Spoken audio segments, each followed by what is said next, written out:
এই বইয়ে আমার পছন্দের অনেকগুলো উক্তি আছে। তার মধ্যে অন্যতম একটা হচ্ছে, "যদি স্রষ্টাকে ভালোবাসো, তবে তার সমগ্র সৃষ্টি জগৎকেও ভালোবাসো। মানুষ তো দূরের কথা, তোমার ভালোবাসা থেকে একটি পিঁপড়াও যেন বঞ্চিত না হয়। এই মহাবিশ্বের প্রতিটি বস্তু একে অন্যকে টানে। এই টানেরই এক নাম হচ্ছে মায়া, আর এই মায়ার নামই হচ্ছে ভালোবাসা।" আসসালামু আলাইকুম। আজকে দারবিশ বইটি নিয়ে কথা বলবো। বইটি লিখেছেন লতিফুল ইসলাম শিবলি। এই বইটিতে আমেরিকার 60, 70, 80 দশকের কিছু সত্য ঘটনা আপনারা জানতে পারবেন এবং এই বইটিতে মানুষের জীবনবোধ নিয়ে নানা রকম কথা বলা আছে। সেখান থেকে কয়েকটি কথা আমি আপনাদেরকে পড়ে শোনাবো। বাংলাদেশের একজন তরুণ, যে বাংলাদেশে তার সাথে ঘটে যাওয়া কিছু ঘটনার প্রেক্ষিতে সে আমেরিকা চলে যান। এমন একটা সময় সে আমেরিকা যান যখন আমেরিকার অবস্থা খুবই খারাপ। খুব একটা কঠিন সময়ের মধ্য দিয়ে আমেরিকা যাচ্ছে। একদিকে আমেরিকা ভিয়েতনাম যুদ্ধ করছে, যে যুদ্ধে আমেরিকার অবস্থা খুবই নাজেহাল। অপরদিকে আমেরিকার যে তরুণরা আছেন, তারা এই যুদ্ধ বন্ধের দাবিতে আমেরিকা সরকারের বিরুদ্ধে তীব্র আন্দোলন করছেন এবং আমেরিকার সেই তরুণরা মনে করেন আমেরিকা ভিয়েতনামের বিরুদ্ধে যে যুদ্ধটি করছে সেটা সম্পূর্ণ অনৈতিক। তারা এই যুদ্ধ বন্ধের দাবিতে একটা মুভমেন্ট শুরু করেন। সেই মুভমেন্টটি হচ্ছে কাউন্টার কালচার মুভমেন্ট। আপনারা এই কাউন্টার কালচার মুভমেন্ট এই শব্দটি অনেক জায়গায় শুনে থাকবেন। এখন কাউন্টার কালচার মুভমেন্টটা আসলে কি? এটা যদি আমি সংক্ষেপে আপনাদেরকে বলি, সেটা হচ্ছে সমাজের প্রচলিত যে নিয়ম কানুন বা সংস্কৃতি আছে, সেগুলোর বিরুদ্ধে যেয়ে বড় চুল রাখা, ড্রাগস, সমকামিতা এবং বিবাহ বহির্ভূত সম্পর্কের যে অবাধ স্বাধীনতার সংস্কৃতি, এটাই হচ্ছে কাউন্টার কালচার। আমেরিকার যে পুঁজিবাদী আদর্শবাদ আছে তার বিরুদ্ধেই হচ্ছে তাদের আন্দোলন এবং এই আন্দোলনে যারা বিশ্বাস রাখেন তাদেরকেই মূলত হিপ্পি বা বিট জেনারেশন বলা হয়। এখন তারা যে পুঁজিবাদের বিরুদ্ধে আন্দোলন করছেন, এখন এই পুঁজিবাদ জিনিসটা আসলে কি? পুঁজিবাদ হচ্ছে এমন একটি ব্যবস্থা যে ব্যবস্থায় রাষ্ট্রের ক্ষমতা থাকে ব্যবসায়ীদের হাতে। আর ব্যবসায়ীদের ধর্মের নাম প্রফিট। যেকোনো মূল্যে তারা প্রফিট করতে চায়। সেটা যেভাবেই হোক। তারা অন্য দেশে যুদ্ধ লাগিয়ে হোক, অস্ত্র বিক্রি করে হোক, তেল বিক্রি করে হোক বা স্বর্ণ বিক্রি করে হোক। যেকোনো মূল্যে তাদের প্রফিট করা চাই। আমি যদি আরো সংক্ষেপে বলি, সেটা হচ্ছে পুঁজিবাদের ব্যবস্থায় যে পুঁজিপতি যারা থাকে, মানে সমাজের ব্যবসায়ী শ্রেণী যারা থাকে, তাদের সম্পদ দিন দিন অনেক বৃদ্ধি পায়। কিন্তু যারা শ্রমিক থাকে, যারা টাকার বিনিময়ে তাদের শ্রমকে বিক্রি করে, তাদের আয় দিন দিন কমতে থাকে। একটা সময় যে তারা দরিদ্র সীমার নিচে চলে যায়। তো এই যে ব্যবস্থা, এই ব্যবস্থার বিরুদ্ধেই আমেরিকার তরুণরা তখন দাঁড়িয়েছিলেন। তো বাংলাদেশের যে তরুণ আমেরিকা গিয়েছিলেন, যার নাম হচ্ছে জামশেদ, তিনি আমেরিকার সান ফ্রান্সিসকোতে যায় এবং এই সান ফ্রান্সিসকোকে বলা হয় হিপ্পি আন্দোলনের রাজধানী। তো বাংলাদেশের এই জামশেদ আমেরিকায় পড়াশোনাকালীন তাদের কলেজের ছাত্রদের সাথে এই হিপ্পি আন্দোলনে জড়িয়ে যায়। তিনি হিপ্পিদের সাথে আমেরিকায় ভিয়েতনামের যে যুদ্ধ, সেই যুদ্ধ বন্ধের দাবিতে আন্দোলন করতে থাকেন। এই আন্দোলনের ভিতরেই তার সাথে পরিচয় হয় মেলিনী নামের একজন মেয়ের সাথে। একটা সময় জামশেদ এবং মেলিনীর ভিতর প্রেম হয়। তো আমেরিকার এই যুদ্ধে প্রচুর সৈন্য দরকার ছিল।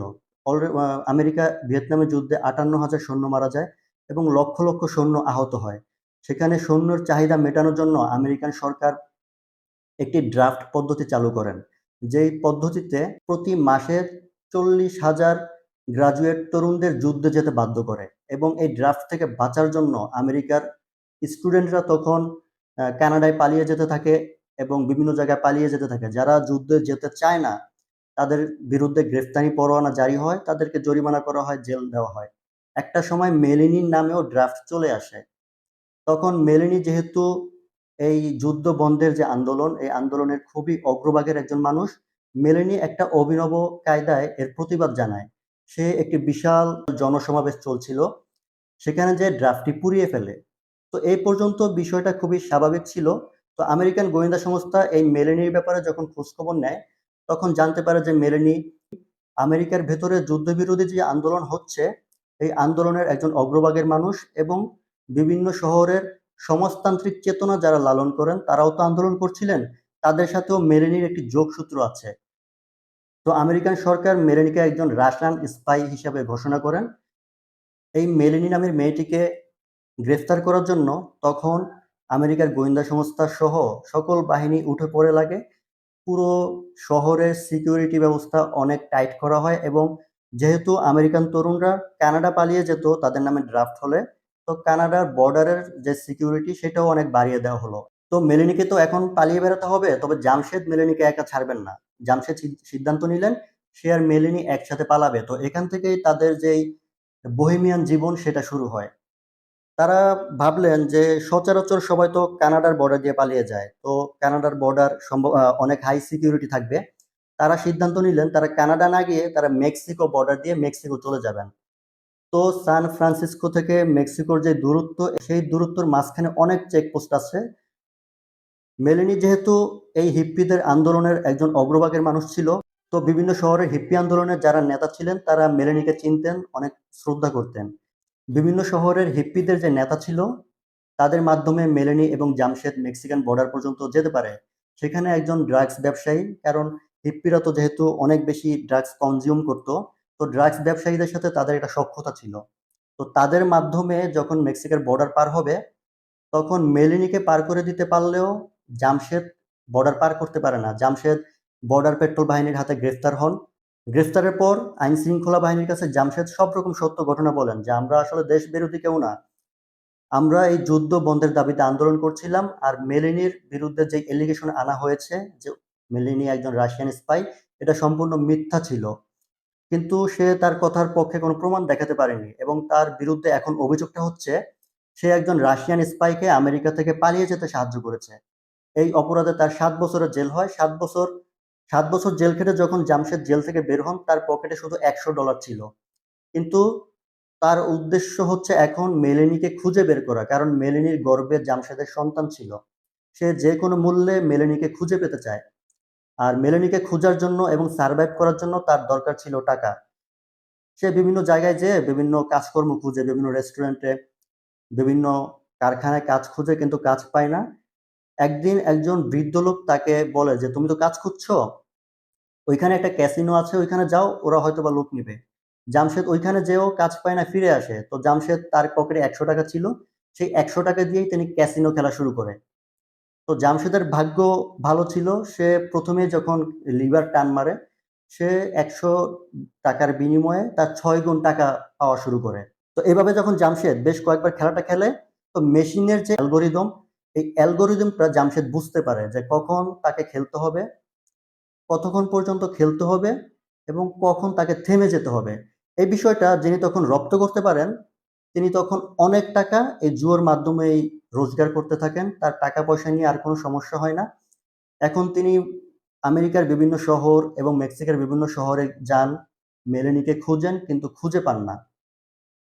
শেষ পর্যন্ত তিনি সিদ্ধান্ত নিলেন তার যে চিরচেনা শহর, সে সেখানে ফিরে আসবেন। আর সেই শহরটির নাম তিনি খুব ভালোবেসে দিয়েছিলেন দ্য সিটি অফ মিউজিক। সেই শহরটির নাম হচ্ছে ঢাকা। এখন ঢাকাকে কেন সিটি অফ মিউজিক সে বলতো, সেটা হচ্ছে তখনকার সময়ে ঢাকা কিন্তু এরকম ছিল না। এত কলকারখানা, এত মানুষ, এত কোলাহল, এসব কিছু ছিল না। তখন ঢাকার শহরে প্রতিদিন হাজার হাজার রিক্সা চলতো এবং রিক্সার তাদের বেল বাজাতো। এবং ঢাকার শহরে যেহেতু প্রচুর মসজিদ আছে, দৈনিক ৫ বার মসজিদে আজান দেওয়া হতো। তো এই ২টা মিলে যে একটা মিউজিক তৈরি হতো, এই প্রেক্ষিতে সে তার বন্ধুসহ সবাইকে বলে বেড়াতো যে আমি এমন একটা শহরে থাকি যে শহরটাকে বলা হয় দ্য সিটি অফ মিউজিক। এই ছিল এই বইটির উল্লেখযোগ্য কিছু ঘটনা। এখন আমি কিছু বইয়ের কিছু কথা মার্ক করে রেখেছি। কয়েকটি কথা আমি আপনাদেরকে পড়ে শোনাবো। আমি আশা করি লেখাগুলো আপনারা নিজেদের মতো করেও ব্যাখ্যা করতে পারবেন বা কি বলা হয়েছে সেটা বুঝতে পারবেন। তো আমি সেটা পড়ছি। জামশেদ যখন বাংলাদেশে চলে আসেন, তখন সে একজন পার্সোনাল সেক্রেটারি রাখেন। তার সেক্রেটারি তার কাছে তার কাজের জন্য একটা স্কেডিউল চান। তখন জামশেদ বলেন, যদি জানতে পারতাম আগামীকালের সকালের সূর্যটা আমার জন্য উঠবে, আগামীকালের গোলাপটা আমার জন্য ফুটবে, আগামীকালের পাখিটা আমার জন্য গাইবে, তাহলে নিশ্চিত আমি তোমার কাজের সুবিধার জন্য একটা স্কেডিউল বানিয়ে দিতে পারতাম।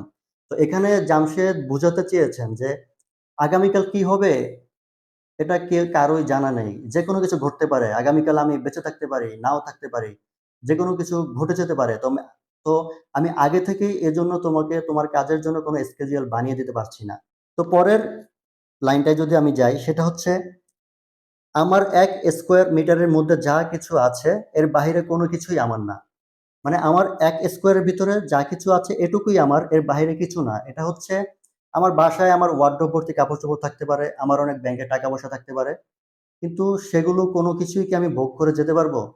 ঠিক এই মুহূর্তে আমার সাথে যা আছে, আমার পকেটে যেটা আছে, আমার হাতে যা আছে, সেটাই কেবলমাত্র আমার। কারণ আমি যে এখান থেকে উঠে যেতে পারবো, তার কি কোনো গ্যারান্টি আছে? তো এই প্রেক্ষিতে লেখক যে কথা বলেছেন সেটা হচ্ছে, মানুষের ভোগের আয়তন তার কবরের দৈর্ঘ্য, প্রস্থ এবং উচ্চতার সমান। মানে একটা মানুষ মারা গেলে তাকে যে কবর দেওয়া হয়, সেই কবরটার দৈর্ঘ্য, প্রস্থ, উচ্চতা যতটুক থাকে, মূলত সে ততখানি ভোগ করে যেতে পারে।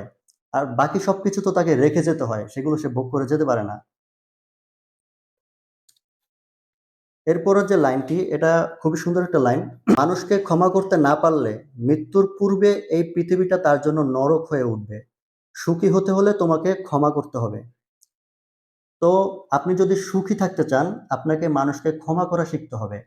আপনি যদি মানুষের যেকোনো আচার-আচরণে বা যেকোনো কারণে মনের ভিতর কষ্ট পুষে রাখেন, মনের ভিতর রাগ পুষে রাখেন, তাহলে আপনি নিজে সুখী থাকতে পারবেন না। সেই কষ্ট, সেই রাগ আপনার মনের ভিতরে একটা দহন তৈরি করবে। তাই আপনি যত তাড়াতাড়ি মানুষকে ক্ষমা করতে পারবেন, তত আপনি নিজেকে হালকা অনুভব করবেন। আপনি আরো ভালো থাকতে পারবেন। যে লাইনটি আছে সেটা হচ্ছে, আদর্শের নাম দিয়ে তুমি যদি কারো স্বাধীনতা হরণ করো, কারো দেশ দখল করো, কারো সম্পদ লুট করো, তবে সেটা অবশ্যই আদর্শবাদ নয়। আদর্শ সেই শক্তির নাম যেটা দিয়ে তুমি আমার সাথে কথা বলবে, বিতর্ক করবে, আমার ভুলগুলো তোমার আদর্শিক বুদ্ধিমত্তা দিয়ে শুধরে দেবে, আর দিন শেষে আমি ভালোবেসে তোমাকে গ্রহণ করতে পারি অথবা বাতিল করে দিতে পারি। দেশ দখলের চেয়ে হৃদয় দখল করা অনেক বেশি কঠিন। দেশ দখলের চেয়ে হৃদয় দখল করা অনেক বেশি কঠিন। অস্ত্রের মাধ্যমে একটা দেশ দখল করা যায়, কিন্তু সে দেশের জনগণের হৃদয় কি কখনো দখল করা যাবে? সেই জিনিসটাই এখানে বলা হয়েছে। পরের লাইনটা হচ্ছে, মেক্সিকান বর্ডার পার হওয়ার জন্য যে ড্রাগস ডিলারের সাহায্য নেওয়া হয়েছিল তার সাথে কথোপকথন। আমরা যেমন ব্যবসায়ী, সরকারও ব্যবসায়ী। আমাদের মতো ব্যবসায়ী না হলে তোমরা কোনোদিনও বুঝবে না যে যুদ্ধ কত বড় ব্যবসা। অস্ত্রের ব্যবসা, ড্রাগের ব্যবসা, সরকার করে সরকারি ব্যবসা, আমরা করি বেসরকারি ব্যবসা। এটা হচ্ছে একজন ড্রাগস ব্যবসায়ীর কথা। এখানে বলা হয়েছে যুদ্ধকে অনেক বড় একটা ব্যবসার সাথে তুলনা করা হয়েছে। কারণ একটা যুদ্ধ মানে সেখানে অনেক অস্ত্রের প্রয়োজন। আর কিছু দেশ আছে যে যেই দেশে যুদ্ধ হয় সেখানের অস্ত্রের চাহিদা মেটায়, তারা অস্ত্র বিক্রি করে, এবং যেই দেশ যুদ্ধ করে তারা অস্ত্র কিনে নেয়। তো যুদ্ধ হচ্ছে মূলত একটা অস্ত্রের বাজার তৈরি করার ক্ষেত্র। তো এই জামশেদ বাংলাদেশে এসে যখন ক্যান্সার আক্রান্ত হয়ে মারা যান, তখন সে তার সেক্রেটারির জন্য একটা চিঠি রেখে যান। চিঠির শেষ লাইনটা এরকম ছিল, ভালোবাসা আর বিশ্বাসহীন জীবন মাঝেহীন নৌকার মতো। তাই ভালোবাসবে আর বিশ্বাস দিয়ে জীবনকে যাপন করবে। বাচ্চাদের স্কুলে এটাই ওদের শিক্ষা দেবে, আর ওদের স্কুলের নামটা রাখবে ফেইথ। এই বলে এই বইটি শেষ করা হয়েছে। তো সবশেষে বইটি সম্পর্কে যদি বলতে চাই, আপনারা বইটি পড়েন। বইটি পড়ে আপনারা অনেক আনন্দ পাবেন। আর বইটি এমন একটা বই যে আপনারা বইটি পড়তে বসলে পড়া শেষ না করে আর উঠতে পারবেন না। একদম শেষ করেই উঠবেন। তো এই পর্যন্তই থাকুক। পরবর্তীতে অন্যান্য বই নিয়ে আরো অনেক কথাবার্তা বলব। সেই পর্যন্ত সবাই সুস্থ থাকবেন, ভালো থাকবেন। আল্লাহ হাফেজ।